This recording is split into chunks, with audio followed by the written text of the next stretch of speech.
రేపు నుంచి వేసుకొని వచ్చేస్తాను. Only for videos. I'll wear chunnis. పద్ధతికి మారు పేర్లో మారదాం అనుకుంటాను. ఇది చున్నీ.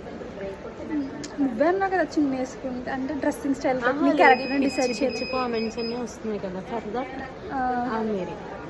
యా అసలు నాకు కామెంట్స్ ఎలా పెట్టగలుగుతున్నారు? ఓకే మీ ఇంట్లో వాళ్ళు ఉండరా అంటే వాళ్ళని ఇమాజిన్ చేసుకోండి. వన్స్ వేరే వాళ్ళని అంటున్నామంటే మనకు కూడా పిల్లలు ఉన్నారంటే మీ అంటే ఓన్లీ పిల్లలనే కాదు సిస్టర్ అండ్ మదర్ అంటే ఆవిడ కూడా ఫీమేల్ కదా, అట్లా ఎలా అనగలుగుతున్నారు?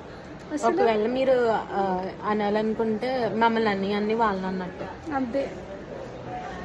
అట్లా ఫీల్ అవ్వండి కొంచెం. వేరే వాళ్ళు అనే ముందు జస్ట్ పాపం వాళ్ళు ఏదో ట్రై చేస్తున్నారు, వాళ్ళకి ఏమీ రాకపోయినా ట్రై చేస్తున్నారు, అంత ఏమో అవసరం లేదు. కానీ మీరు ఏదైతే కామెంట్ చేస్తున్నారో అది మీ ఫ్యామిలీకే వెళ్తుంది.